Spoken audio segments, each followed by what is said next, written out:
Welcome friends. Lok Sabha vote 2024-এ voters turnout report বা PS05 যে ফর্মটি সেটা একটু চেঞ্জ হয়েছে এবং এর নাম দেওয়া হয়েছে PS05A। অ্যাকচুয়ালি গত বিধানসভা ভোটেতেও এই ফর্মটি ছিল PS05A। সেখানে যে স্ট্রাকচার ছিল তার থেকেও কিছুটা পরিবর্তন এবারে লোকসভা ভোটে করা হয়েছে। 2 মিনিট একটু দেখে নিন ফর্মটা কীভাবে ফিল আপ করতে হবে। ওপরে একটা ডিস্টিংগুইশিং মার্ক দিয়েছি এবং ডিস্টিংগুইশিং মার্কের ওপরটা হচ্ছে অ্যাসেম্বলি কনস্টিটিউয়েন্সি নাম্বার, তলারটা পোলিং স্টেশন নাম্বার। এখানে প্রথমে রাজ্যের নাম লিখতে হবে ওয়েস্ট বেঙ্গল, তারপর অ্যাসেম্বলি কনস্টিটিউয়েন্সি নাম্বার এবং নেম। দেখুন 277 দুর্গাপুর পশ্চিম এবং পোলিং স্টেশন নাম্বার নেম 123, এখানে তলায় আছে 123 বেঙ্গল হাই স্কুল। বেশ, এবার ডেট অফ পোল আপনাদের যেদিন ভোট হবে সেই ডেটটা এখানে দেবেন। এবারে দেখুন যেটা এখানে বলতে চাই যে 2 নম্বর পয়েন্টে number of electors who voted as per register of voters. আমি লাল কালিতে যেগুলো লিখেছি এগুলো আপনারা লিখবেন না, এগুলো জাস্ট বোঝানোর জন্য।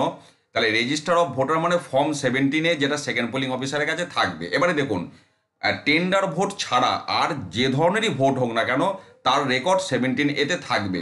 সেটা টেস্ট ভোট যদি হয়, ইডিসি ভোট যদি হয়, যাই হোক না কেন, যে কারণে আলাদা করে এখানে কিন্তু আর কোনো ভোট কোনো কিছু মেনশন করার প্রয়োজন নেই, কারণ 17A রেজিস্টারে সমস্ত কিছু কিন্তু তথ্য থাকবে। তাহলে সেই 17A যেটা লাস্ট সিরিয়াল, সেই লাস্ট সিরিয়াল যদি আপনার 900 হয় তার মানে 17A অনুযায়ী 900টা আপনার ভোট পড়েছে। তার মধ্যে মনে করুন পুরুষ ভোটার ভোট দিয়েছে 500, ফিমেল ভোট দিয়েছে 400, থার্ড জেন্ডার নেই, টোটাল হলো আমার 900।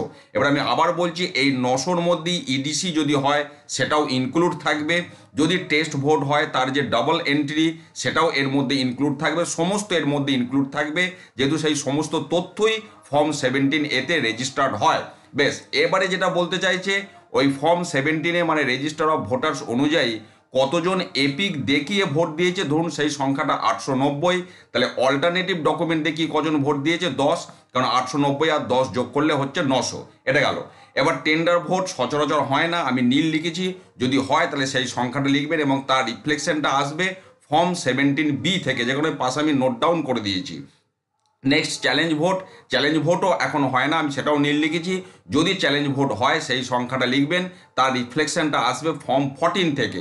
এরপর আপনার বুথে যে এএসডি লিস্ট দিয়েছে সেই এএসডি লিস্ট থেকে কতজন ভোটার ভোট দিয়েছে, ধরুন সেই সংখ্যাটা 12, আমি এখানে 12 লিখেছি।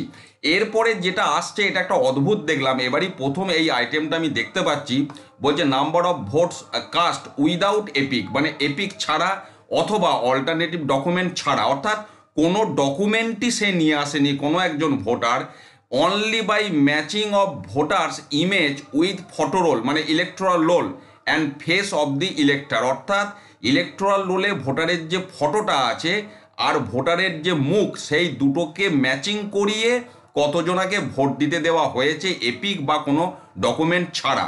এই ধরনের ঘটনা ঘটে না, আমি যে কারণে এটা নীল লিখেছি। বেস্ট, এবার বলা হচ্ছে 49O, মানে কতজন রিফিউজ টু ভোট করেছে বা not willing to cast vote, vote দেবো না কতজন বলেছে, এই সংখ্যাও হয় না। যদি হয় তাহলে 17A রেজিস্টারে রিমার্কসের ঘরে সেটা লিখতে হয় রিফিউজ টু ভোট, সেই ধরনের যদি কেস আসে সেই সংখ্যা লিখবেন, না হলে নীল লিখবেন। এবার বলছে ব্লাইন্ড ভোটার, মানে অন্ধ ভোটার ব্রেইল ইউজ করে কতজন ভোট দিয়েছে, এই ঘটনাও ঘটে না। যদি কোনো অন্ধ ভোটার আসে সে কম্প্যানিয়ন নিয়ে ভোট দিতে পারে, কিন্তু ব্রেইল ব্যবহার করে ভোট সচরাচর হয় না, আমি যে কারণে সংখ্যাটা নীল লিখেছি। এবার ইডিসি ভোটার, কতজন ইডিসি ভোট দিয়েছে সেই সংখ্যাটা 4, যদি 4 জন হয় 4 লিখবেন, যদি না হয় নীল লিখবেন। এবার যদি ইডিসি ভোট হয় সেক্ষেত্রে ফর্ম 12B আপনার ততগুলো সংগ্রহ হবে। ফর্ম 12B মানেই হচ্ছে ইলেকশন ডিউটি সার্টিফিকেট, আমি যে কারণে এখানে এটা লাল কালি দিয়ে নোট ডাউন করে দিয়েছি। আর এখানে বিভিন্ন আইটেম লেখা আছে, মানে এই যে টেন্ডার ভোট এর রিফ্লেকশনটা প্রিজাইডিং অফিসার ডায়েরি 16 নম্বর পয়েন্টে যাবে। চ্যালেঞ্জ ভোট যদি হয় সেটা প্রিজাইডিং অফিসার ডায়েরি 12 নম্বর আইটেমে লিখতে হবে। এগুলোকে অতটা গুরুত্ব দেওয়ার বিষয় কিছু নয়, সেই যখন ডায়েরি ফিল আপ করবেন সেগুলো অটোমেটিক আপনারা সেগুলো লিখবেন। তাহলে ইডিসি ভোট হলো। এবার হচ্ছে কতজন 49MA ডিক্লারেশন, মানে টেস্ট ভোট, যদি টেস্ট ভোট হয় তখন সেই ডিক্লারেশনের বিষয় আসবে। টেস্ট ভোটও সচরাচর হয় না, তাই আমি নীল লিখেছি, যদি হয় সেই সংখ্যাটা লিখবেন, তারপর তলায় প্রিজাইডিং অফিসার সই করবেন, ডিস্ট্রিবিউশন মার্ক দেবেন। এরপর যেটা আছে এটা কালেকশন সেন্টার মানে রিসিভিং সেন্টারের বিষয়, এটা আপনাদেরকে কিছু করতে হবে না। তো এই হলো ফর্ম ফিল আপ, খুব সামান্য বিষয়, আপনারা ফর্মটা দেখে নিন একবার। আর এই ভিডিও ডেসক্রিপশানে লোকসভা ভোটের সমস্ত ভিডিও আপনারা পেয়ে যাবেন, সেই ভিডিওগুলো আপনারা অবশ্যই দেখুন এবং শেয়ার করুন। আর সামনের রবিবার দিন অর্থাৎ 7ই এপ্রিল 2024 রাত্রি 8টার সময় কিন্তু লাইভ আমি আসছি এই লোকসভা ভোট সংক্রান্ত। আপনাদের যা প্রশ্ন থাকবে প্রশ্ন করবেন, আমি যথাসম্ভব সেগুলো উত্তর দেব। লাইভে আসছি সামনের রবিবার রাত্রি 8টায়। ভালো থাকুন, সুস্থ থাকুন, ধন্যবাদ।